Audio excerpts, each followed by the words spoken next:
welcome, man. I forgot I had to change the motherfucking intro music and shit, bro. I'm like, what the fuck is that? I'm about to start freestyling. Word up. But welcome to episode 49, the Roundtable Hip Hop Discussion. Got my esteemed panelists running it short. We run short today, so it should be a quick one. But first and foremost, we got the one and only super producer J.Cloud. What's going on with you? What up? What's going on? And good to see you, brother. And we got in the background now, I hear the baby. That baby over there reckless. She's enjoying herself and wanting to play around. So it's one of those days. What's going on? That's that dad life, man. Enjoy it, because in a minute they'll be ignoring you and shit, bro. It's always good to see you Southside as well, bro. So without further ado, let's dive into our first topic that we're gonna talk about today, which is the Coachella. Has it lost its shine, its luster, its motherfucking mojo? Goddamn. Pulling up Steve for weekend 2. So they already finished the first weekend. I'm guessing this go by 2 weekends. So they just have the same acts perform on the same weekend, so it's not different. It's like 11th and the 18th. So far we've had some memorable performances. We got a couple videos. I've seen a Missy Elliott up there doing her thing. Megan, I think, brought her out or something like that. A lot of what's up, Charlie XTS? I've seen her turning up there and shit like that. So has any of y'all been able to catch the Coachella performances at all? Any snippets of it? And any thoughts so far?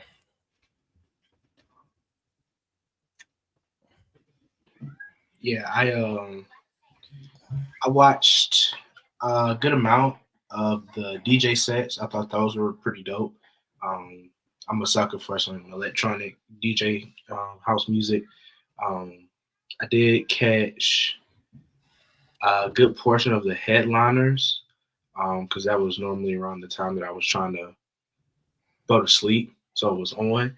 The only full set that I watched from beginning to end, though, I will say, was Big X the Plug. And it's just something about festivals that I noticed, where really just concerts in general now, where a lot of people don't rap their own songs. They kind of just let the music play in the background, and they kind of just have like a live karaoke session, but it's barely even a good karaoke session at that, because they don't really hit all the lyrics. But I look at festivals, shit like Coachella, Lollapalooza, Governor's Ball, shit like that. I just look at that as opportunities to discover new artists that I haven't heard before. And then I just keep tabs on artists like Meg, for example, Yeet, Mustard, just keep up with them and see what their sets are gonna look like and things like that. So I think it was good. I think it's just, the crowd. You gotta have money to go to Coachella. Niggas ain't popping up at Coachella. Like, you gotta have money to be comfortable and have a good time. You gotta have money, and certain artists don't really fit the mold for Coachella, if you get what I'm saying. They done made it a classist event. I like what you're saying, bro. A lot of shit right there. Did you see any, like I said, any performances that you think anybody showed up, pop up, anything that kind of struck you? Like, damn, they popped up. I feel me. Missy Elliott, I had no idea she was gonna show up, and I think she did a damn good job. I enjoyed Missy Elliott's performance. Yeah, I think that was dope. I think that surprised everybody. Missy still got it. I brought the one Money Long brought out Leon Thomas, which I'm sure was off the chain. I ain't gonna play the audio, but you can see probably get strike for that. I heard T-Pain, surprisingly, T-Pain gave a good performance as well from what I'm hearing or what I've seen so far on here. Doing the classics. Now, this is where like having a good catalog comes in too with shit like this. But a lot of people are saying that the festival has lost its luster, like you were saying. I think part of it is the being basically outpriced. What do you think about the J.Cloud Coachella? You got to check anything out from it, and what do you think about it? Is this kind of irrelevant these days? Yeah, I mean, I'm not like a performance person, so I don't really like watch them much. But I mean, Yeah, I've seen like the interest in it is not, not what it was before, at least from what I'm seeing. I can't get this ad. Pull up all these ads, bro. But I was trying to pull up the damn article here. Reggie Watts bummed out by Coachella. His soul feels increasingly absent. The experience is confusing and impersonal, personal, no care, no reference, just vibes curated for influencer culture. Goes on to basically kind of say comedian musician Reggie Watts attended Coachella last weekend. Experience was pretty dismal, too expensive, too much trash, too many brand activations and influencers, not nearly enough soul, respect, and community spirit. Have we ever gotten that from Coachella? I've never been to personally give my personal experience from it, but it doesn't seem like it's like a motherfucking Woodstock type of shit. It always seemed like it was like some turn up fest type shit. Have any of y'all been in that shit? Nah. Yeah, I'm thinking I personally think like it's just a way to break artists to me. You know what I'm saying? Seems like it's just a way for them to go out there, you do your set or whatever, and it kind of breaks the artist, or you have a surprise guest or something like that. To me, it always kind of been about the brands. I've been like, I don't know where you've been the last 10 years or so, but everything's kind of been about the brand and about that or whatever. You know what I'm saying? I think you get a more personal experience when you actually go to them smaller venue concerts and shit like that, actual tours. But to me, this is kind of like, what is it, like a smorgasbord of people? You know what I'm saying? Like it's I think the biggest thing is that the experience, just like anything else in life, has gotten more and more expensive. So for people who really are fans of the soul, like people who are fans of the music and not necessarily the environment itself, those people have been priced out. It takes a lot of passion for the music itself to want to spend that much just to have somewhat of a decent experience. Because you could camp out on your own, but then you're waiting 3 hours to take a shower. You're not being let on the camping grounds. You get there at 1 o'clock in the morning. You don't get on the camping grounds till 3 p.m. So if you want somewhat of a decent experience, you coming out 5, 6 bands, maybe for a weekend, it just doesn't seem feasible anymore. And yeah, it's very influencer heavy, because I can say for a fact, the amount of people who were posting on TikTok documenting their experience, it showed that we're in this day and age where now everything is broadcast. Mhm. Everything has to have a video to go with it, or people won't take your word for it. People got to see what the fuck going on. So with that experience of influencers, that's the only way to really get people to come to the event, is by appeasing to the influencers. Because if you can't get them in, you can't get them to give a fuck, you can't expect the average person to want to spend that and come in and enjoy themselves. It's just not going to happen. So that's kind of just where we are now with it. Yeah.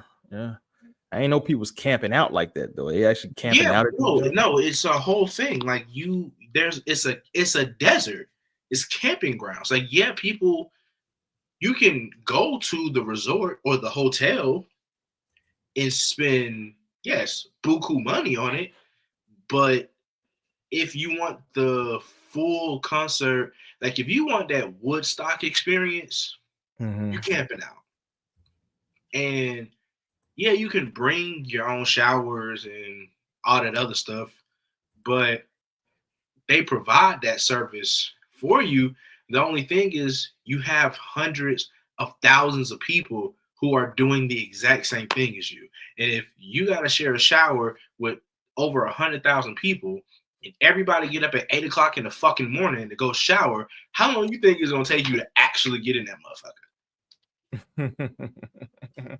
Because all the shows started at 4 p.m., which was 7 o'clock Eastern time over here, because realistically, when I started watching some of the streams, I was getting ready for bed.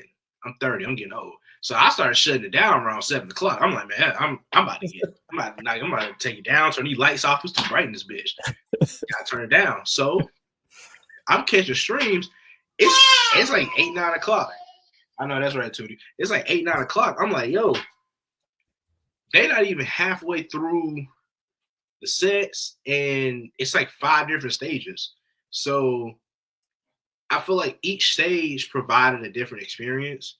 And I think that's why they really did depend on a lot of influencers coming in, because they want to show people that, hey, like you're going to have a different experience coming through here. Different stages provided different experiences. Some were more intimate, and then some, like the main stage, were really, really big.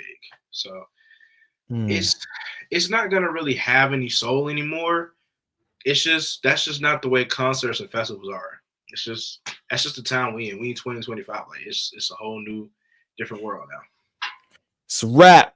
Everybody streaming, like you said, you probably have a better experience at the crib streaming it. You feel? I had a great experience streaming, to be quite honest. To be quite honest with you, like I found maybe 5, 6 more artists I'm gonna listen to now in a daily rotation. I enjoy Big X Plug. I just wish he would fucking rap his shit. But then I realized he extra fat and he probably was out of breath. So that's probably why he was rapping to the backtrack. I'm just being real.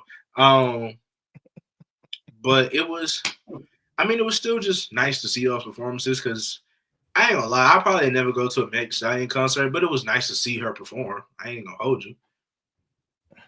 Man, Star be cussing you out right now, bro. You look. That's fine. I accept that. Meg the horse. I accept that. But I mean, you know how it is. There are gonna be certain times that you're never gonna see a certain artist in real life. But if you could watch them stream a live performance of the show, I mean, it's just as good as going. Yeah, definitely. Any other thoughts on Coachella? Do we think going forward you can see a resurgence in concerts in general, the festivals? Do we think festivals are trending upward, or we think they trended downward? Oh. I mean, J. Cole canceled his. He can't even afford to run his own damn festival. Well, I know they did it this year. They canceled going forward? Yeah, that was the last one. Camp Flognar was only 2 days. He's got it at one central location, Dodger Stadium. And the way that Rolling Loud don't even go to New York no more. They stopped that shit. They stopped going to New York. They go overseas every blue moon, but realistically, they just get the same fucking artists.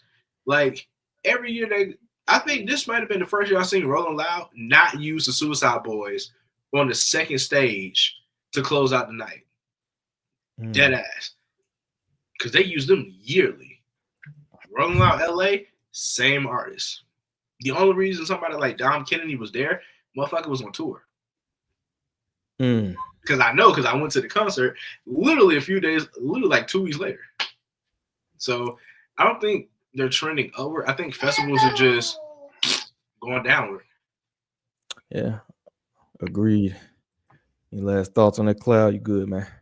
Nah, I completely agree, man. Like the streaming is like the thing now. People aren't going to, so it's like they either got to adapt to that, or it's rolling out. That shit is gonna be in for a rough time.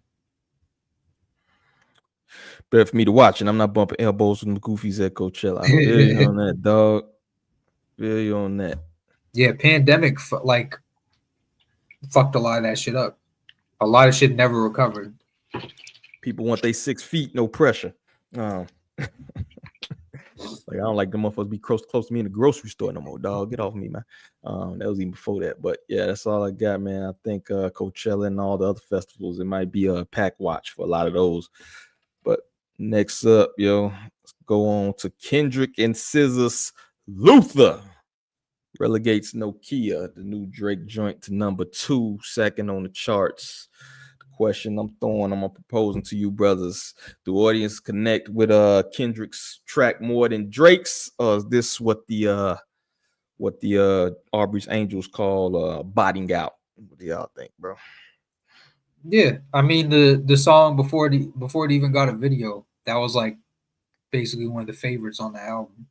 So people genuinely fuck with that song.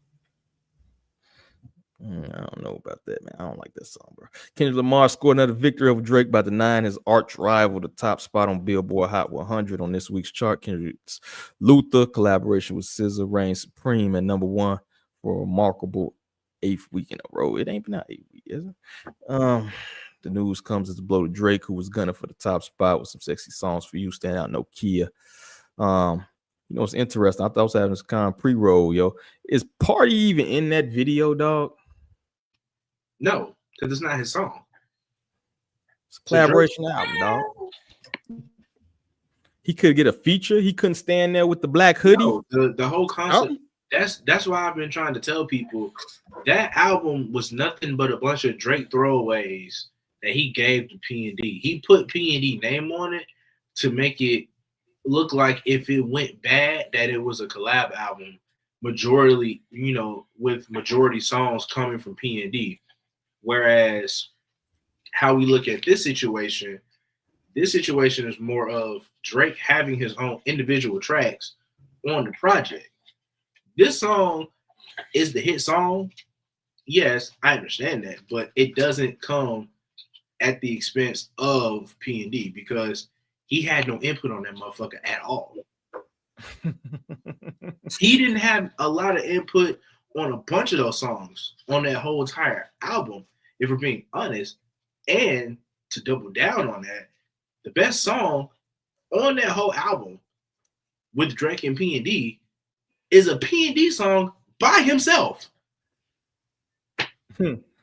That's the craziest part to me, but because, you know, people do not understand that growth fucking matters in the music industry and that they just will accept the shit that pacify their asses. Drake can come out with some bullshit and it magically becomes a hit song because of TikTok. Facts. You get somebody, pay somebody, make a little dance, get a who's the new Shiggy, bro? Who's the new Shiggy? This is like the fourth time he's come out with some bullshit song that people can just go and dance to. And it makes absolutely no sense. At this point, people are listening to Drake's music strictly out of spite.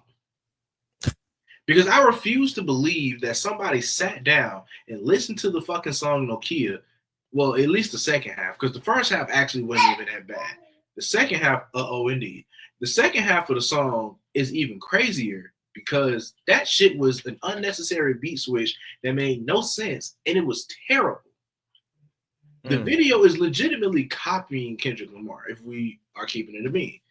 So, at this point, yeah, this whole beef, this whole feud, it is getting tiring at this point. Facts. And everything that Drake does, his fans are getting tiring. And the narrative is on both sides. Just because someone don't fuck with Drake does not mean Kendrick Lamar is their favorite artist. I cannot tell you how many times people believe Kendrick Lamar is my favorite artist. The nigga not even in my top 5, barely in my top 10. Indeed. I'm trying to tell him. Trying to tell him so now. Go ahead. Co-host, you gotta get her Hip Hop Society chain, enough guest appearances. Brother telling me you wasn't feeling the TikTok dances. You know you were jamming out to the Tootsie Slide over there, brother. You know he was Tootsie sliding through there. But I do think that part of it could fuel, because I've already seen the Drake fans say, yo, this proves the bot theory. You know what I'm saying? Yeah. Even pulling this up, let me pull this up real quick. Kendrick Lamar and SZA's Luther music video has surpassed Drake's Nokia music video in views in just 5 days and has doubled the amount of likes. You feel me? So the question is, those legit? Are we still going by the metrics? Because before, the metric used to be like Drake was the favorite and he was getting the botted. So does it make sense? Is it hypocritical to play the numbers game now that it's in the favor of Kendrick Lamar? You feel me? Absolutely. What are we talking about here? Okay, let's keep it a bean. The numbers didn't matter until Drake started losing. Like when Drake was winning, the numbers were what they were. People were fine with it. When Drake started losing, people wanted to discredit the numbers. People wanted to say that, oh, these are bots. These are, fake streams. This agenda's being pushed. And my whole thing was because I saw a tweet from it today. Someone said, "Oh, well, I read 132 pages of the disposition that Drake and UMG had." Oh my God, you're finding out how a music label works. More at 11. You fucking dumbass. You're learning that the music labels push the narrative of a hit song on the radio, and they push the narrative of the shit on streaming. That they force you to potentially listen to this shit against your will, which is how they put more money in their pockets. Oh my God, more at 11. Payola, like some people just now hit. It's just like they had the breaking news that like all of the knockoffs are made in the same factory as the real stuff, and everybody's like, "Oh my God!" Yeah, like I've been paying all this for Gucci, and it's made in the same factory. We're learning. Like people are now learning what the music labels do now, because they thought it was just a collective of niggas just somehow, making music together in the same group. And it's like there's a lot more that goes into it, because Drake wouldn't getting this attention when he was just on Young Money. He was getting bigger attention. Yes, he was known as a top artist in the game. But when he got with UMG, you started to see him everywhere. And it's always been like that. But anytime Drake is not number one, people have an issue and they want to discredit the work that everybody else is putting in, whether it's manufactured by the labels or not. That's what the issue is.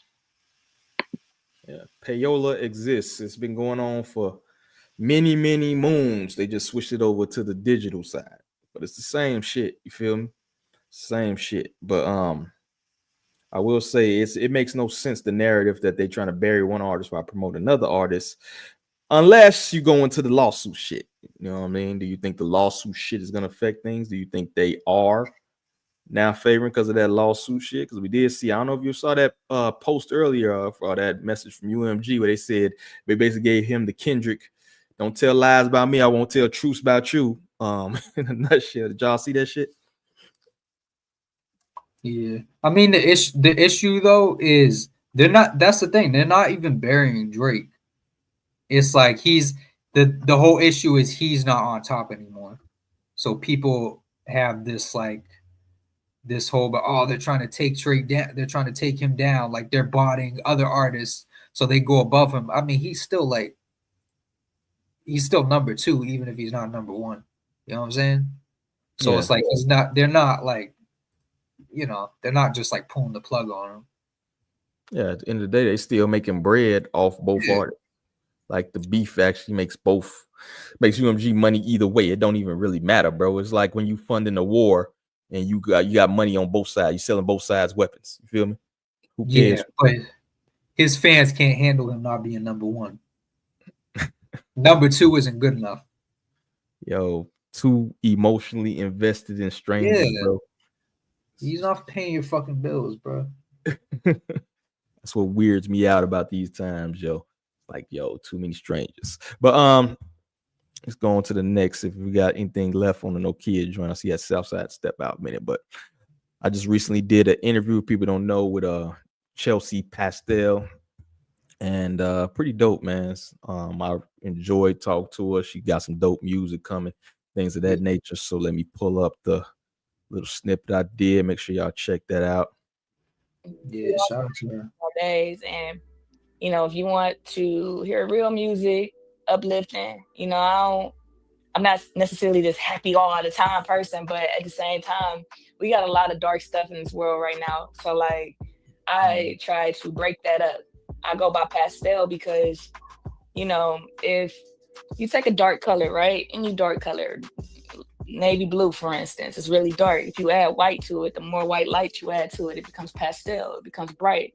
That's my way I look at life, and that's kind of what I want to present to the world, and hopefully infect others with that same thought process. So listen to me if you want some good vibes, some relatable vibes. If you want to feel like there's somebody who gets it. Sure. That was bars. You letting it on bars. I was like, damn. All right, there you have it. Make sure you check out the full interview, man. Coming out of Cleveland, support the Midwest, man. I got to show love to my Cleveland, my Midwest brethren. Coming out of Chicago, so it was a dope conversation, and that's available now. We got actually more interviews dropping. I got a couple things scheduled. We got some surprises in store for you, so make sure y'all check those out, man. I think that's probably the best part of this journey, man, is to get to talk to the artists that's up and coming and shit. So, all right. Next up, the Mount Rushmore of white artists. I almost said a word I wasn't supposed to say. All right, man. We need Cam here for this joint, bro. You can't have the expert. All right, so I'm pull this up for y'all, man. So they got on here Eminem, Mac Miller. That's a terrible Paul Wall, bro. And that is how you look, though. Terrible is 03, maybe. That's how he look. That's how he look when he was young. So what do y'all think about the Mount Rushmore? This is a playoff the Mount Rushmore of mixtapes. I think that somebody did about a week ago. Now they did the white rappers. Thoughts on the Mount Rushmore? Switch Russ. Is that Russ on the right? It's Russ. Yeah, it's Russ. Switch him with fucking A$AP Rock. That's what I said. Yeah. That's all I said. Everything else, I was like, you have to have Eminem because he was the first one that everybody universally respected.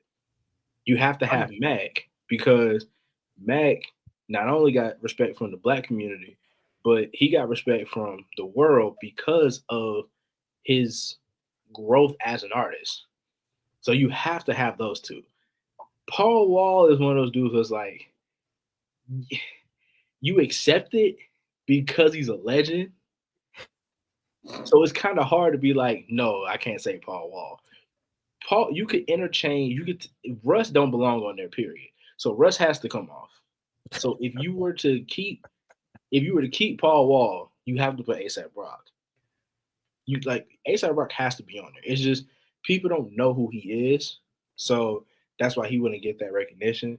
But the spot with Paul Wall, you could either have him, Action Bronson, or you could have Macklemore, any member of the Beastie Boys.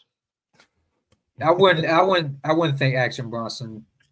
I wouldn't either because of the Ghostface Killer accusations. Not even just that. Just he hasn't. He made a whole album with no drums. Who can do that? That plenty of people done that. Plenty of people and better. But okay, you know what? And then I also was thinking, I saw the comment. I was like, yeah, LP too. I was thinking, LP. Even what's the name from Linkin Park? Mike Shinoda. Bro, you can't say Mike Shinoda over like. That's what I was saying. Y'all gotta say. That's what I'm saying. Like, yeah, Eminem and Mac can't not be there. You have to have them there. Paul Wall, you can justify him being there, but he's interchangeable. Russ don't have no business up there because if you're gonna put Russ up there, you might as well take Russ off and put Logic. It makes more sense to put him up there. I was thinking Logic. I ain't like that. Logic up there. That's like, you're gonna put you Russ. Won't like that. Logic is better than Russ, and I love Russ. But Logic, those people, Logic is a mix. I'm one of those people. I'm gonna be real with you. I'm one of those people. I do not understand the Russ hate. I don't get it. I've never I name your 5 favorite Russ songs. Gun to your head. The flute song. He don't even know the name of the motherfuckers. I don't know the motherfuckers' names off the top of my head. Disqualified, bro. Disqualified. The flute song, Flip. Fuck, I think one of them's called Zoo.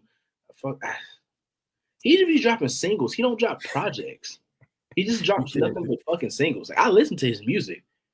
No, I wouldn't say like often, like all the time, but like when his music comes on, like I listen. I don't think he's trash. I've never understood the hate that he get. Like, I understand he an asshole, but I mean, what fucking person in this world isn't an asshole at this point? Like, so, but yeah, you got to keep Eminem, you got to keep Mac Miller. Paul Wall is interchangeable with anybody, but Russ does have to go because you can't have Russ up there. That's just not. Man, like, bro, Russ out there looking like Asher Roth. That's insane. Like, you can't do that. Bro, if Asher Roth had a longer run. Yeah, if Asher Roth had a longer run, he would be up there. Man, Asher Roth made backpack music kind of cool. Man, y'all ain't say Yellow Wolf, bro. Yeah, y'all telling me Yellow Wolf don't belong up there, bro. Yellow Wolf. I'm not putting fucking Mr. Hard R anywhere. You see, fuck that guy. Okay, so outside of Yellow Wolf probably being racist as fuck, outside of Yellow Wolf being racist, probably, Yellow Wolf music didn't translate well. Like he just felt like an Eminem that was from Alabama. He didn't feel like his own person. He felt kind of almost like he was forcing it almost. Like he was trying too hard to be himself, which don't even make sense because there was no white country rappers from Alabama that niggas was actually fucking with. Like it's crazy. Somebody said Bubba Sparks, and I thought about it for a quick second. No, I did think about it. I thought about it. No, I'm not justifying it. What I'm saying is, the thought crossed my mind. I was like, could I justify it? And then I played Def Jam Fight for New York, and I beat his ass. I was like, yeah, nah, I can't justify it. You can. What about Everlast, That's man? crazy. You justify Everlast is nah. Look, you could debate. Look, all I can say is I appreciate them not taking the easy route. They didn't put Jack Harlow. They didn't include Post Malone. They didn't purposely do that to piss people off. I appreciate them for that. I at least appreciate them putting Russ up there because it shows them that they was at least trying to, do right by the rapidy rap niggas. Yeah, I don't know. I don't even really consider Russ a rapper, bro. I mean, he is. He's a rapper. He Russ got bars. Again, people just don't. He got the melodic shit, man. He got like a whole project series he does with like all the like the classic producers. Like he'll do a whole project, of Alchemist, Jake One, Knots, like all on one project. But you think Russ be like on the 5 Fingers of Death type shit? Could he do that? Yes. You think so? Maybe. I don't think it'll be good. He can hang, but he can hang. He's not. Russ isn't one of those guys where it's like, if you were to say who's like a top lyricist in the group, you're not gonna say Russ, but you're gonna be like, he can. Yeah, he can't not rap. He's like serviceable. Niggas a Honda Civic and get you to work and home. I mean, it's reliable. I mean, the shit reliable.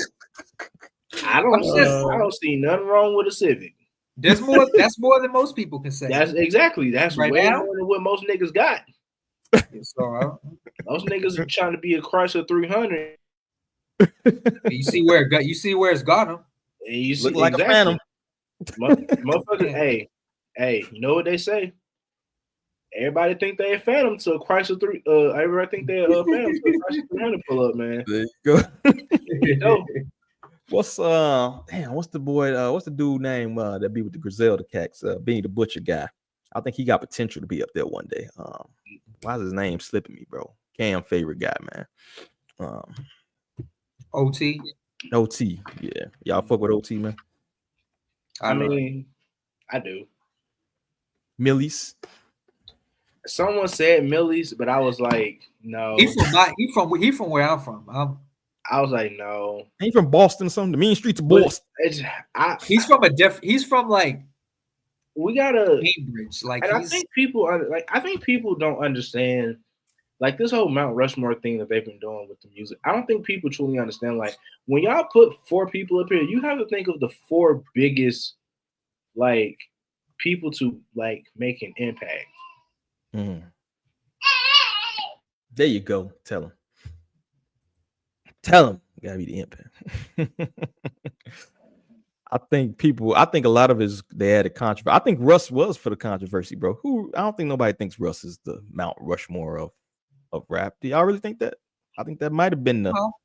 No, I think it's a whoever put this together has doesn't have like a big frame of reference. So whoever put this shit together listens to Chance the Rapper in their spare time. Yeah, so they just threw like they scrambled for it. That's what I'm saying. That's why the Paul Wall inclusion felt weird, because I was like, I don't think a lot of people. First of all, people don't even really associate him with just being a white rapper. They just associate him being from Texas. Like they don't really associate him with his skin color. They never have. So to throw that out there is kind of crazy. But I mean, like I said, I get it. I get what they were trying to go for. You know, somebody I haven't seen anybody mention. Actually, 2 people. Slug and Cage. Cage is like, I mean, he's kind of his name. If you want to, he's kind of like the underground M. Yeah, so, but then again, most people aren't going to think underground because if we even do the whole underground mixtape type shit, I mean, somebody like a Tech 9 could have fucking been on there, but I'm like, people don't listen, so it's like they not tuned in. Slug, I would say, he's kind of past the point of niche. I wouldn't say he's niche. Like he's almost like Tech 9 adjacent to where like Rhyme Sayers is fucking huge. And then you got those other up and coming artists like a Trevor Spetta or Travis Thompson, and then it's just like they're not like they made their mark, and they make great music. I'm just glad I ain't seen no damn Chris Webby up there. I'm glad I ain't seen that. That would have been egregious. That's like putting Patrick Beverly as a top point guard in the NBA. That would be wild. Or Rich Hill. That's even worse. Remember Rich Hill? Yeah, that would be worse. If you went up to like the floodgates of the mixtape, you can go Rugged Man, Jedi. You can throw in them Jedi mind trick niggas up there. You know what I mean? Like, that's too much. That's like saying the Washington Wizards are the best team in basketball. That's wild.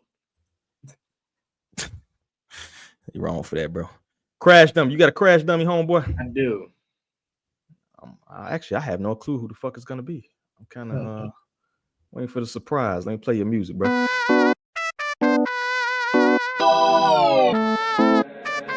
Hey, Dad.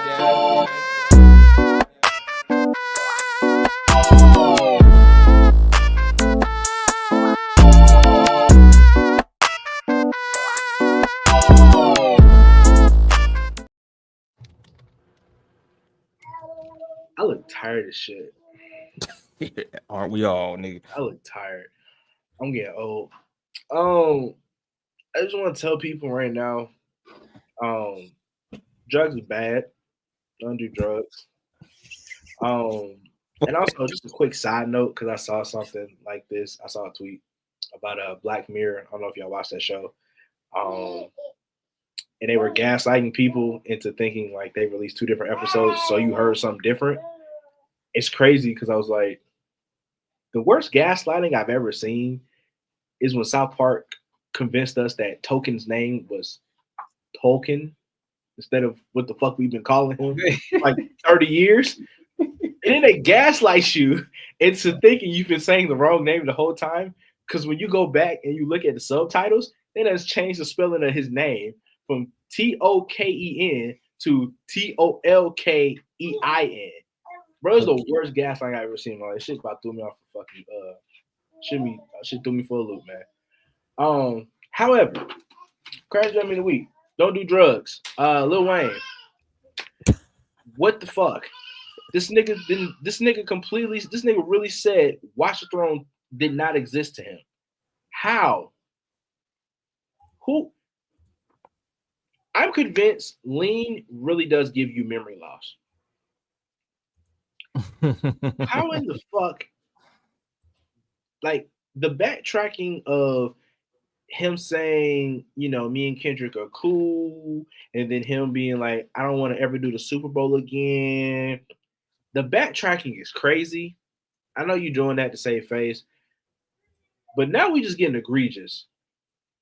You saying, I don't even care for Jay-Z's music like that. I don't really care for Kanye anymore. To say Watch the Throne didn't exist to you in your world is fucking insane. You have songs with both these niggas. That was one of the biggest albums that came out. Like, I need this nigga to get off drugs immediately. Please. Please put the cup down, Wayne. Please put the cup down. And I can tell with that new track list for that new album that he got, you're not putting that cup down no time soon. So don't worry about what's in his cup, bro. Yeah, no. Oh my god. That is top 5 funniest videos all time. Hey man, whatever drugs make you forget Watch the Throne existed, I wanna fuck with that. I mean, don't get me wrong. I ain't really care for the album. I just like niggas in Paris because niggas was in Paris. But I don't really. You can't.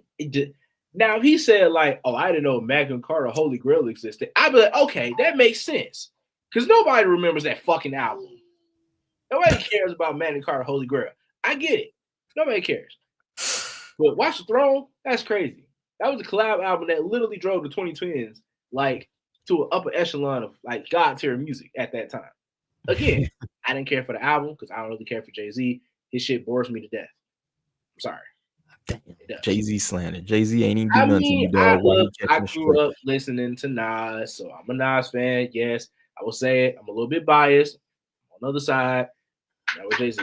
But I just feel like if you're going to be one of the biggest music artists in the world, you have to know certain shit exists in your realm of expertise. That's all I'm saying. That's literally like someone saying, "Oh, I didn't know Russell Westbrook averaged a triple-double." You played in the NBA, my nigga. How did you not know this? It's all people talked about for years. All I'm saying. Lil Weezy catching and Jay-Z catching a stray behind it. Nasty work. All right. Y'all ready for the video review? Oh no, yeah, that's next. All right, so let me play the intro for this shit. We're gonna do a live music review for those who catching up.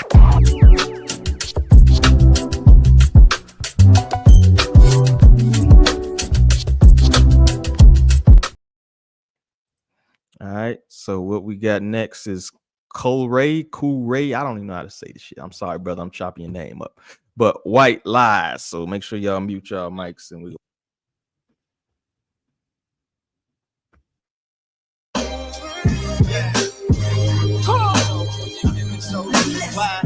In the meek shall inherit the earth, so maybe your wealth is a curse. What do I do? What do I say? How do I play this game? My minutes, Lord, lie. Yeah. First you need a soul for you give me solutions. Your cup runneth over, now your spirits is deluded. All you gotta do is gander at the great Bruce is and how they use the lines of credit like they knew Bruce is. In hopes we use less, they tell us that we useless. Your guns close court, so we doing the wrong shooting me. While institution get funded by the youth and change. They got a thing for indentured servitude. There's a rang to the clang from the contribution. There's a shame they can't shake in the gospel music. All the while passing blame on their offspring. Just cause we actually practice morals that they all preach. They too cheap, can't buy American made. To get their milk and honey eggs, we got our future betrayed. Dumped us in over our head, told us grow feet weight. Cause when you got a mouth to feed, you make a much better slave. What do I do? What do I say? How do I play this game? I'm in this Lord line. Yeah. Where do I go? What do I need? Please help me be the man that's required. Yeah. Money ain't the root of all evil, that's people. God gave them all cause they ain't our equals. If it ain't systemic, tell me why we got a system. Cause the ship could be sinking, but they still won't listen. This time going in like Lipton. That means I got it in the bag that I'm dipping. All the while, all the tea you been sipping came from the same place we been living, been sitting in that hot water. Ever since I lost my pops a hot spring morning, didn't let it hold me back, now I springboard. Had to bottle my emotion like spring water. Now you ain't bored, the struggle plus it's a debt that ain't settled up. Plus it ain't no room in the front. Don't speak up, why not make it official? Yeah, you could treat me like a dog, but I ain't answering your What do whistle. I do? There you have it. White lies. Thank goodness. Oh my fucking goodness. What? You wasn't. Wait, hold on. We gonna get to the. We gonna get to the ring. Yeah. So let me go in order. So I'm gonna go first, and I'm gonna let you go on you last, so you get to go on your tangent, bro. Thumbs up, bro. How can you not like that, bro? Beat was on point. Lyrics wasn't nothing to write home about, but good Honda Civic lyrics. You feel me? Get you home, get you to the crib. So I was feeling that, bro. I was bobbing a little bit. So I'm going thumbs up, bro. Yeah. The beat was hard. I didn't like the hook. The hook kind of like annoyed me a little bit because he sounds like Decon the villain from Cunning Linguist. It sounded way too much like him as it started to grate. But rapping wise, he was all right. So I'd have to lean into a thumbs up. Oh. Will he get the unanimous decision, bro? Go to the scorecards. Southside. I don't need nobody fucking pandering to me about the fucking state of America. I know America is fucking trash, but I read the lyrics as this nigga was rapping. First of all, that elementary ass rhyme scheme he got is crazy. And I saw some shit. Hold on. What did that shit say?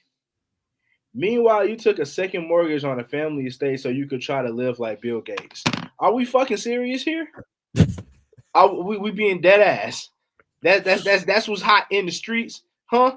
That's what's really hood. That shit crazy. Like that. I understand. Okay, I get the message.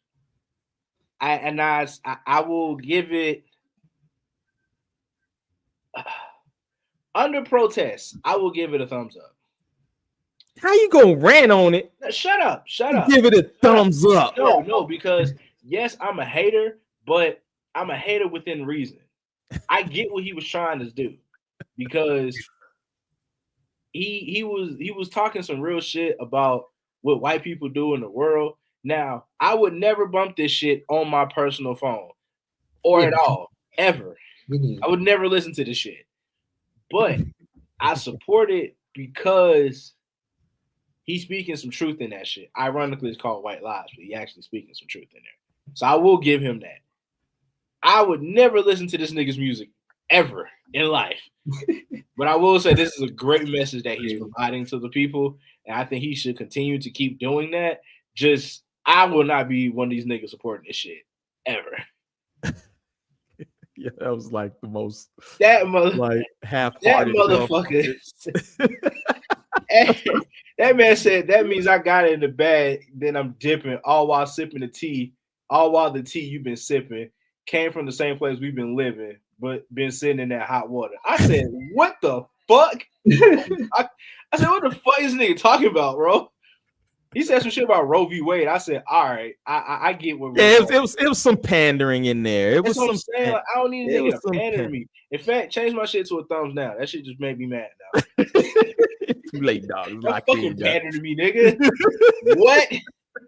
I got enough motherfuckers. It's enough niggas who rap in the world who pander and on some political type shit. The only reason, like I said, the only reason why I gave it a thumbs up is because I know it's niggas like Dax who exists and Tom McDonald. Oh, indeed for Tom McDonald. That's right, Tootie. Yeah. I can't. Yeah. I would rather. I don't like hearing that type of shit, but I can deal with this. All right, cool. He got the thumbs. He got the unanimous under protest. He passed the test. He like one of them motherfuckers who's like he got a C to get a degree. You barely made it, my nigga. Your GPA was a 2.0. Hey, ask George W. Bush. C's get your presidents if your name is right. So shout out to Cole Ray. Got the thumbs up. Make sure I go follow and I'm probably fucking your name up. You probably correct me later on, but make sure y'all go follow the brother. Check out more of his music that's less pandery. I think he can rap if he wanted to rap. So I'd say that much. You feel me? Keep picking beats like that. Yeah, definitely. That beat was off the chain. That beat was dope. Comedy break. Pull up trash music videos. I've been getting so much dough. I don't even really know. Come with the 4x4. And you already know you gotta go. And you already know I'm gonna go. Oh shit, my bad. I've been getting so much dough. I don't even really know. Come with the 4x4. This how dudes be and you already know you gotta go. And you already know I'm gonna go. Videos. I just go to Mario. And Mario. How to hit it, how he hold. I've been going the streets. I don't know why he acting like that. That shit kind of banging while you playing. Getting the streets. That I be shit in the streets. nigga. But I ain't no KKK. KKK. KKK. Woo! We coming with hay. That shit heat, nigga. Coming to spray. That shit heat. They're gonna go quack. It go quack. That shit gonna move. Bitch, you better move. Look at buddy. Pussy wet like a He sewer. been studying my nigga, you know about. Shit like manure. I Ain't nobody coming in whore. Coming in sewer. Gang, gang. Gang. If anybody wants to listen to trash rap music, please listen to 645 AR. That sounds terrible. He's the one that did the baby voice and was like very high pitched and very auto-tuned. I already don't want to hear that. Yeah. But he did a song with Miles. That shit heat. I ain't even gonna hold you. Everybody knows Miles the GOAT. Nah, babies have deeper voices than he does. I agree. However, that's Miles, man. Miles the GOAT, man. This the sound of a trash bag. That shit terrible. Discussion question. Considering the shifts in the music industry, inspired by this tweet I'll read in a minute, but considering the shifts in the music industry, how do you think the dynamics between artists and venues in 2025 will affect overall touring experience for musicians? Long story short, is touring still worth it for most musicians? And that came off. Shout out to Little Brother there on their final tour. And they said they're hanging it up after this, I guess. I'm not sure if they're going to stop making music or just stop touring, but touring now feels like a 360 deal. Venues want a piece of everything, door, merch, and anything else you touch, and they're not helping you get people in the building. I spoke rapper Big Pooh about Little Brother's final tour and the reality of hitting the road in 20. So I sound like just their final tour. Maybe they'll still release music. I'm not sure. But what do y'all think? Is touring worth it for, like, say, the non-top echelon rappers? If you got the middling people, what do y'all think, bro? I mean, I think if you're not like a big artist, just do shows, because it's like the thing about tours is that's a whole different beast. Like you gotta string together venues like 4 dates, and you gotta like reach all those. Like it's basically got to be like you going around, like in a direct line across the country or across across the states. So it's not like there's a whole lot of planning that goes into that, and sometimes it's not worth it. So I just think a lot of artists should just do shows. Don't go through the whole, unless you're a bigger artist and you think you can pull that, you can manage that. Yeah. Unless you're doing it for the love of the game, ain't no point in touring. Yeah, just do shows. Like it's a lot of, like Cloud said, there's a lot of work that go into it. It's definitely difficult when you're not a big artist. It is going to be hard to kind of get people to get in the door because your name doesn't bring all that fanfare that somebody big would. And plus, if you're running small venues and you're not really charging that much for people to get into your concert in the first place, are you really going to make money at the end of the shit? Or are you going to be in the hole even more? Because it costs money to go on tour. Yeah, because you got to get buses and all that shit. You got to get buses, book your accommodations ahead of time. Like, it's got to be worth the return. Yeah, like the RTI on is gonna be kind of low when you consider how many venues you're gonna do, how many cities you're gonna hit. You gotta think about the market of where your music is most popular and hope that those fans come out to support you. And you gotta run your whole media rollout for your tour. You gotta have top-notch merch. You're gonna have to tax on the merch because you ain't gonna make no money on ticket sales if you rolling tickets out for $35, $40, and you and the venue want part of that. If they want everything, you're gonna be shit out of luck. So yeah, it is a little bit difficult because it's too many moving parts to make a tour go successful and make money for it. So yeah, running shows, like Klaus said, might be the best idea because even if the venue does kind of fuck you on the back end in terms of wanting to take a lot of the pie, if you only doing like 1, 2, 3 shows at a time, you know what I'm saying, like you can see a little bit of profit come from that. And if anything, hell, just do a bunch of shows in your city. Yeah. Or just do them if you based out of Atlanta, it's not gonna kill you to drive 3 hours and do a show in South Carolina if you got a fan base there.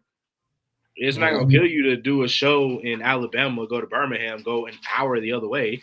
You know what I'm saying? Like it's a couple hours the other way. It's not gonna kill you for that. So yeah.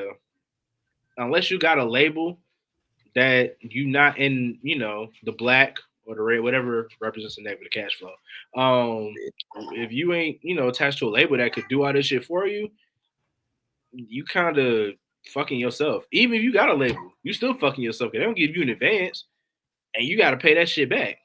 Yeah. And if the venues ain't really giving you no money, the venues taking money from you and the label themselves ain't really fronting you all that shit, the venue, the ticket master things, them shit, they giving you sales and you got to pay back the shit. Yeah, you fucked. You better off staying at the fucking crib. And that's why certain niggas don't tour now. That's why niggas just drop music and just go about their life, bro. And I don't blame them. Not one fucking bit. Yeah. They didn't, and that's the thing. They didn't clarify. They just said they're not touring anymore. They didn't say they're not doing shows no more. So it's like people are, upset, but it's like, yeah, they probably still drop music. They still do videos or whatever. I mean, they're getting older too. They probably don't want to deal with the fucking shit of being on tour. If we're being honest with you, the traveling. Yeah, that's physical strain. That's like, and that, like I said, that's buses. So it's like that's like a tour would be like probably 10 dates. So it's like that's 10 whole days, like continuous days of performing, and you being on the road. So it's like, damn, I don't want to fucking deal with that. And most tours, at the minimum, are gonna last you 2-3 months. So that's a big part of the year. That's essentially that's a fourth of the year where you're not creating new music. You're not really pushing out anything that you've already done before. You're not really focused on your other ventures, such as merch and things like that, from your own standalone shit, because you've kind of invested all of your time in these 3 months into just this one tour. So if you don't really make a killing from your tours, you've essentially wasted a quarter of your year just treading water. And for a lot of musicians, that's not really sustainable for a good career. Because if you're not making money, what for certain people, if you ain't making money, the fuck is the point? Yeah, I mean, if you're a up and coming artist, it's worth it to me to hop up. If somebody invites you on a tour, but that's different though, because we've heard cases where those artists who invite people on those tours, they, certain artists will pay for their room and board and make sure like they taken care of, like how Mac did that for Vince Staples, within that story. And then when you get those other up and coming artists where you got to pay for everything out of pocket, and if you can't afford it, then you can't go on tour. You got to be able to get yourself from this venue to that venue, this city to that city. You got to be able to eat, take care of yourself, and you got your own team. You might have a producer that roll with you everywhere you go. You might need your own personal security, because you ain't finna be rolling out and borrowing other people's shit. You got to have your own stuff. So it's like you ain't really set up in a way that could benefit you financially. If you can't make a killing at the crib, don't try to venture out and think the money out there in the world, because it really ain't. That's kind of what management, I think, if a management can put you in a position where it might be worth the exposure to maybe take a L even on a tour, right? Is up kind of like that. You got to kind of do your pros and your cons, depending on who you are, where you at in your career, what the fuck you want to accomplish. You feel me? Because it is people who have came up off tours. I got a lot of recognition off the tours. Absolutely. Like Kendrick hop on what Tech 9 shit when he's in J-Rock was over there. I was just listening to that story the other day. You feel me? Yeah, I mean, the thing about that though is there's no loss. If you're just jumping on a tour, there's no loss, because it's like everything's already set up. Like the foundation's already set. You're just you can only kind of got to feed yourself and all that shit. But outside of that, you know what I mean? You should know that though. I mean, you should know that going into it, because it's like, now this some niggas don't. I think I just I was just about to say, this generation doesn't understand this. Like, bro, everything's not paid for. Like you had the whole Ice Spice situation. Yep, there you go. With that girl. You thought they supposed to feed her, put her in a hotel. She was going from city to city, hungry as hell. Starving artists. But I hope I do hope they keep dropping music, man. I heard some of their recent shit, it was dope. You feel me? So hopefully little brother just not touring, and that's cool with me, bro. If you want to stop touring, you feel me, your health is in, you got family and all that shit, that's cool, bro. On top of that, I don't know if I don't know how many people know, but rapper Pooh, he manages like somebody on Dreamville. So it's like they got other shit going on. So it's like they can't really put their energy into art, to their artist careers as much anymore. So it's like, it's more of a passion project probably for them at this point, you feel me? Yeah. All right, cool. Any last thoughts on that prompt right there? All right, let's get to our last discussion question we got, and this comes off this post I got here. Pull this up real quick. So coming off the stem of this tweet exchange. So the original one, nigga said he born 2001, so that's an excuse for not knowing Zaytoven like that makes sense. Using someone's age as an excuse for not knowing the history of their craft quotations, has always been one of the dumbest justification older niggas started saying that dumb shit because they scared of being labeled haters. Shout out to the old niggas catching strays. I ain't never said that shit. So how should we approach the knowledge gap between older and younger generations in their craft? Is being young a valid excuse for not knowing the history of hip hop? I think Glorilla's didn't know like what the Runaway song, Runaway, or some shit. It's like, what the fuck is that? So I'm asking y'all, and a lot of people don't. You start talking Rakim, and you start talking them old rappers and shit. You can go. Some people don't know Nas songs, bro. If you get to these 21, 22-year-olds. So what do y'all think? Is it an excuse for not knowing? Is it excusable for artists, particularly in hip hop, which is only 50 fucking years old, to not know the history of the craft, their craft, I should say? What do y'all think? You can't know where you're going unless you know where you've been. Bars. Pretty simple as that. Like, I mean, you can pass because it's like everything comes from somewhere. Like, there's people, man, there's a lot of like Kendrick is pretty much he's like off the tree of like Corrupt and Nas and shit like that. So it's like I don't want to say watered down version of them, but he's like he's a branch of them. So it's like fans can like listen to him and get that, so they don't necessarily need to go back. But it's like as an artist, like, like I just said, like we gotta start doing the knowledge basically. And it's just, yeah, it's you can to get like an amalgamation for that to be like the people that inspire you. They're just amalgamations of other people. It's like, why would you not go back and research all the people that like make their like basically their makeup, their artist makeup, Yeah. Diversify your damn path. If you're a rapper, I think you should have a diversified fucking. What do you think, Southside, bro? So the context that I saw this in initially was, I think it was about Casanat, because they found out he was born in 2001 or some shit like that. So they kind of was trying to understand how he didn't know certain artists and shit like that, especially when he invites people to his streams and he's engulfed with music and things like that. I feel like to approach the age gap, with the younger generation, it's got to be work done on both ends. The younger generation got to care to actually want to know about who influenced the people that they like to listen to today. And because it goes so much like, yeah, they listen to niggas like Playboi Carti and Travis Scott and all these other, Lil Gotti and all these other motherfuckers that are just randomly popping up out of nowhere. But everybody in the music industry been influenced by somebody else.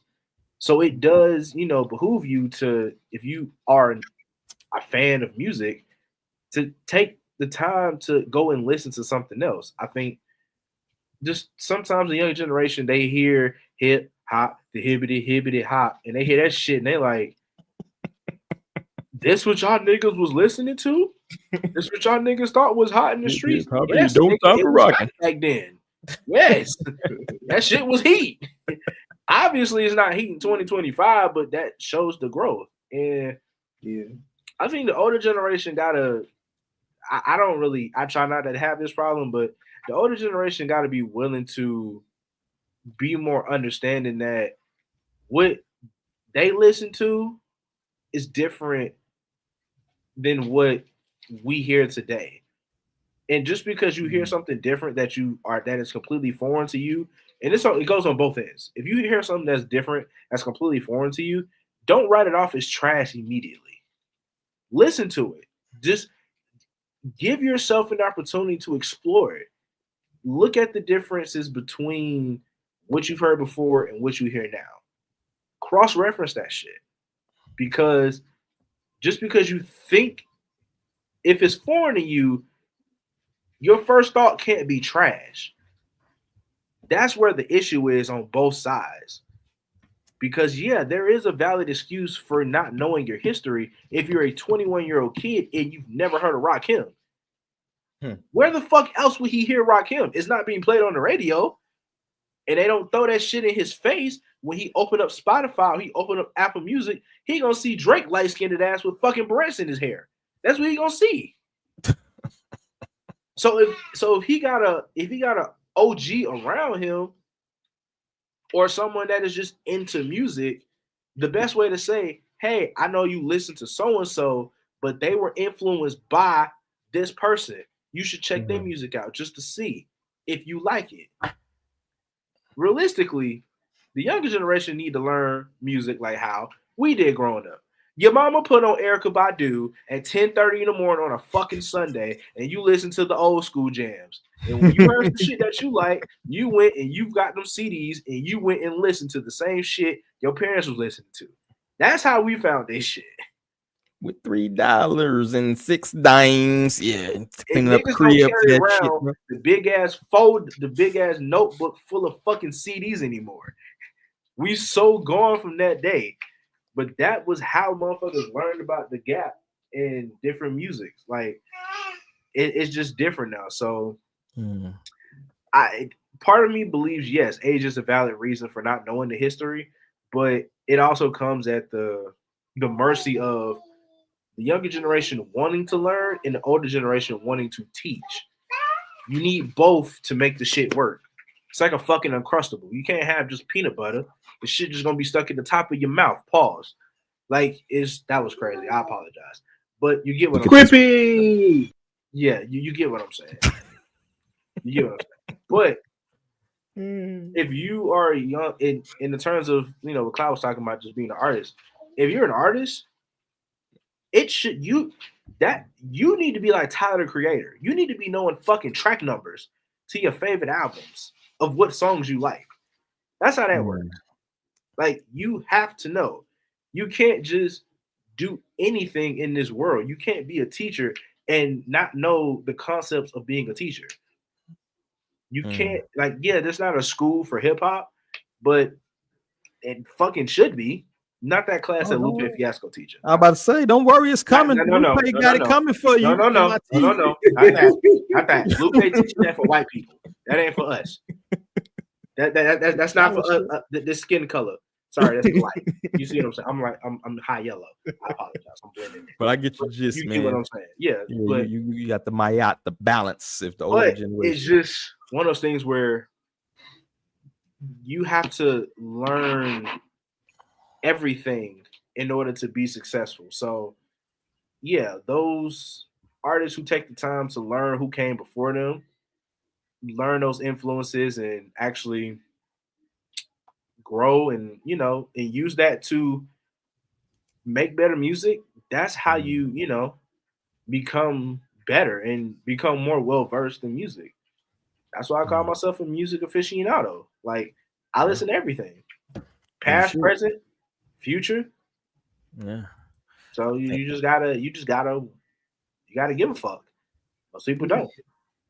Yeah, I mean it's not like really required because for like fans and whatnot, it's like, so the whole context that this started in is honestly fucking ridiculous, because why the fuck does a 23-year-old from the Bronx need to know who fucking Zaytoven is? Exactly. That's regional shit too. Why That's regional as fuck.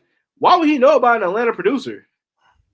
Why is Zaytoven taking strays, man? Zaytoven. No. He's a legend. Not to disrespect why? Him, to say that's like saying, why the hell would a kid from Los Angeles, California know anything about Wu-Tang Clan at the age of 19 years old? Why would he knows Wu-Tang? Wu-Tang Clan is bigger than Zaytoven. No, but what I'm saying is, unless a 19-year-old kid who's really not into like music like that, like if he only listened to YN type shit, unless he's seen the fucking Hulu TV show, how the fuck else would he know about Wu-Tang and their music and all of the different members?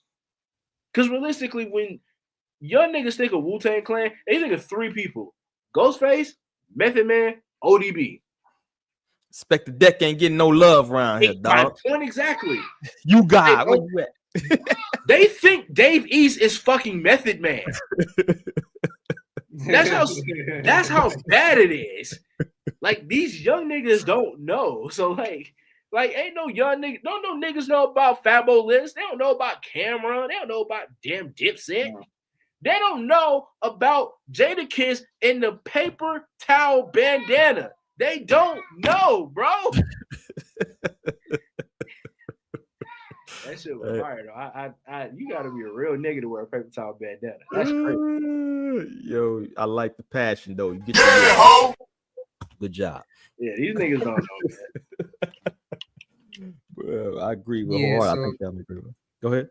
I think people were being like fucking dramatic about Kai. Yeah, Like, I mean, doesn't he live in Atlanta though? Did he move somewhere in that area? he might have like in recent years, but I mean, how much music is Zaytoven doing now?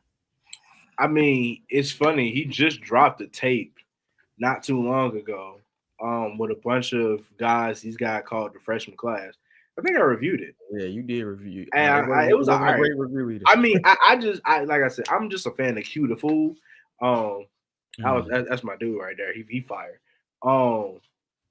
But it's like Zaytoven don't have that same motion he did before.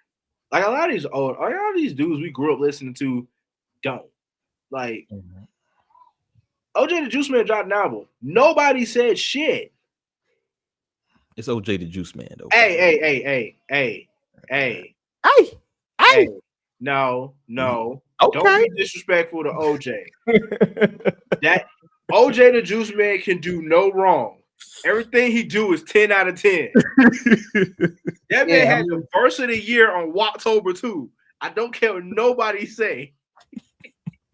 I stand on that shit. I'm not listening to the whole Juice Man. You know what? I fuck with Juice. I'm listening to the whole project of his though. I can't do that, bro. A feature, man. You got a song here. That's why shit like my mixtapes is important because I go back and I listen to the old mixtapes that I used to listen to back when I was in like college and shit, like 2012 college. Yes, people. I started college in 2012. Yes. Old ass nigga. Like, I remember listening to goddamn Inner Tape in 2012. I was like, yo, Big Missile is dope. And then he went completely left, and I said, what the fuck, nigga?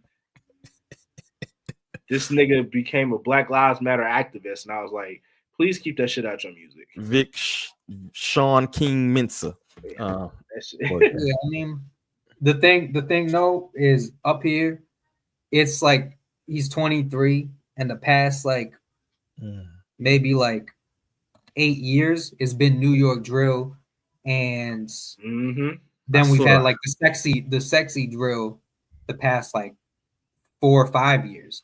So it's like unless his parents were playing like Gucci Mane and shit like that, it's like he's probably never even heard of Gucci Mane project. Gucci who? Gucci Mane? He probably couldn't even play hip hop in his house, if we being honest with you. Ain't he got like Nigerian parents or something like that, bro? He's from and just like you saying, D, like it also just depends on, you know, your upbringing, your parents, just like, you know, what you said, Cloud, just like, you know, it just depends on the wave and the movement of music at the time, like, and where you at. Because culturally shit has changed over the years, and certain regions have their distinct sound. Yeah. And, you know, back in the day, it was all about lyrics, and, you know, production was, you know, placed in a higher regard. And nowadays it's kind of like good beats are so good to come by. Like, we fucking go crazy just for a semi-decent beat with a good sample. So like it just the times have just changed. So it really just depends on your upbringing, who's been around you, your passion for it, their passion for it. It's just a lot of movable and interchangeable parts of that shit. Facts. Yeah, shit is very regional because it's like Cash Cobain might not be like playing in the West or in Atlanta like that. He shouldn't be But playing. that shit's going crazy. That shit goes crazy over here. So it's like that's all people were playing. The Fisher shit. That's true.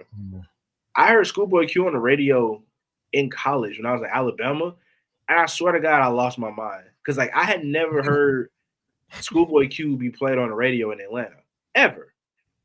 And when I heard Studio, because first of all, I love Oxymoron. I love that album. So when I heard Studio be played on the radio, I'm like, am I in fucking LA? Where am I? Like, I was happy as a motherfucker. So, you know, motherfuckers like, oh, who's Schoolboy Q? What you mean, who is Schoolboy Q? And then the education part begins, and you start schooling motherfuckers. So, yeah, definitely, bro. Great points was made, bro. It's but I will say this, you know, in kind of closing that it's like I've thrown shit on sometimes with, you know, you got I had to turn, but the YNs in the car and shit like that. They be like, man, turn this shit off. You know what I mean? Like they don't want to be hearing that whole shit, to be honest with you. So if you're gonna play, if you're gonna expose them to that music, you better do it before they hit like 7 or 8 and think that shit whack. Because once they about 10, 11, 12, 13, the shit you like is whack, bro. You feel me? So yeah, that's all I got, man. So let's go and get ready to wrap this up. What are you listening to, man? So if y'all got your playlist pulled up real quick, man, we're gonna do a quick rundown of what you got been playing on, what you've been listening to this week. So we put some people onto some music. You know what I'm saying? I know Jay Cloud looks like he been saging the house over there. We're gonna say you've been saging this entire page. But yeah, I've been listening to some Ghostface. The original Bulletproof Wallets is that's the only real version. Iron Man, Pretty Tony, Supreme Clientele. That you been on your Wu-Tang kick lately, huh, bro? Yeah. Some Dave, James Blake, Rina Sawayama. I gave that James Blake and Lil Yachty album another listen. I gave that another shot. It's all right. Right review. Right. And some Kate Bush. But that's it. Push. All right. Not bad. Southside, you got your joint pulled up, bro? Yeah, man. Just been, like I said, I've been kind of listening to, you know, who I discovered at Coachella. So some David. I know too much about him, but some alt rock, alt punk, R&B, hip hop kind of dude. Pretty good. Kneecap. I didn't know who the fuck they were. They said hip hop group. So they're pretty dope. Still Woozy. Learned about them. Marina. She's got some really good. I don't like. She was on the main stage, and I was enjoying doing my little cha-cha salsa dance type shit. I'm about to say, what's that? That's some Spanish. I was enjoying. Merenga. What you listen to, bro? I was enjoying that shit. And just outside of that, goddamn Michael Christmas. I was listening to some Michael Christmas. Billy Woods, of course, you know, he got an album getting ready to come out. So I'm locked the fuck in for that. That's probably gonna be an album of the year for me, to be quite honest. Is when I get a Billy Woods project, I be like, lock in for a nigga. Gotta lock in. You gotta sit down and listen to it for a nigga. Mike and Tony Sosa about to drop Pinball too. So word. That was on my top. That was top 10, top 5 for me last year. So I'm already looking forward to that. Yeah, I heard the first single. That was pretty dope. Some G Perico. And I mean, I'm still listening to Duckworth. I think that was a really good project. And outside of that, man, yo Gabba Gabba, bro. You gotta, hey, for all my other parents out there in the world, Yo Gabba Gabba is a black cartoon, live action, whatever the fuck you want. Them motherfuckers, Thundercat did his fucking work on that damn show as a producer. I don't care nobody say. I love Bugs Go Crazy. Crazy zoobly zoo. But yeah, and shout out to we posted your Friday review, bro. Earlier today. I also posted it as a short. And that shit doing numbers over there, bro. You getting a little they kind of mad at you saying, how could you give it a 3.5, yo? They don't like your 3.5 on the right. The baddest in the room. Face it. Yeah. Friday, okay, bro. Friday and Giveon sound like they're both constipated when they sing. And it pisses me off so much. Those gonna be at you, bro. They gonna hit you with a sack of nickels, man. I don't care. Y'all open y'all fucking ears. That nigga Friday sounds congested. Giveon sounds constipated. Oh man. I seen somebody say Giveon sounds like he got peanut butter in his mouth. He do. He sound like he had an all peanut butter Uncrustable. He went in the booth and tried to sing.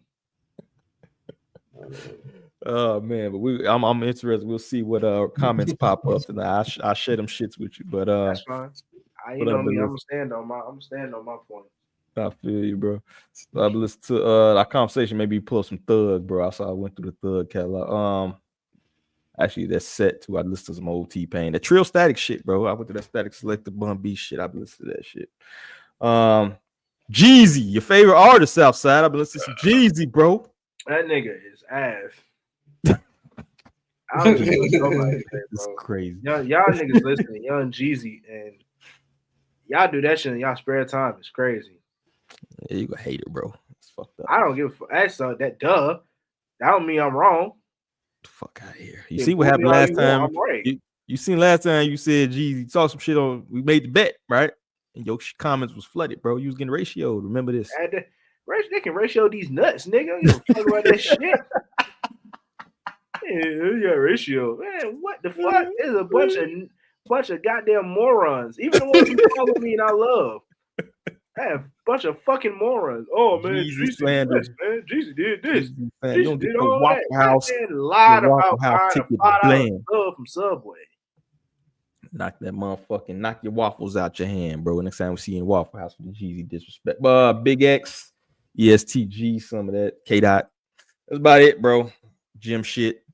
But I've been chilling, so let's get up out of here, man. What y'all been working on? If y'all got anything y'all been working on, anything y'all want to plug, bro, let the people know before we get up out of here. Southside, what you got, bro?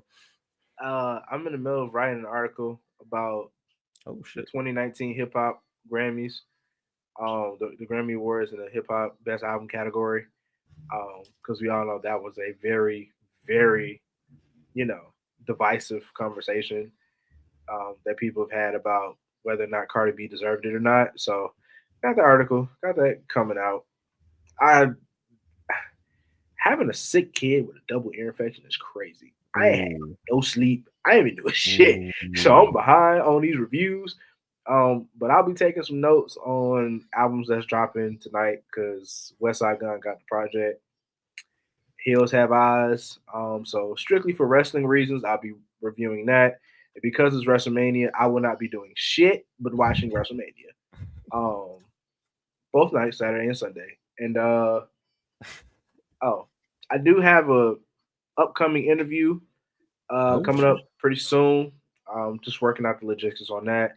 But I got a pretty good artist that I think the world should, learn more about. So just keep it under wraps right now. But yeah, I'm working on some shit. Okay, shout out to you, man. Putting in work, bro. Daddy duty. You get a yeah. Take care of them babies, homeboy. I'm so tired. I'm so tired. The nicely refreshed, kidless J Cloud. What's going on? No, I'm just fucking. What you been working on, brother? Hey man, I ain't shit and I ain't working on shit. No, I'm just playing. I've been working on my website pretty much. So that's really it, other than the music I got coming. What's on the website? I'm trying to have like everything, trying to make it like be a hub for like music and merch and shit like that. So Okay. That's what's up, bro. Don't be trying to be competition, though. We gonna come for you, bro. The entrepreneurial spirit. Love it, bro. Love to see my people shine. That's all I got, man. So on behalf of everybody here, man, y'all brothers, I think it was a great. We yapped more than I thought, bro. Hour and a half in this bitch. Shout out to everybody in the comments. Shout out to everybody who couldn't make it, man. So on behalf of everybody here, I gotta say, peace. Let's get the fuck up out of here. Where's the outro at, bro? It's gonna take me a minute to find it.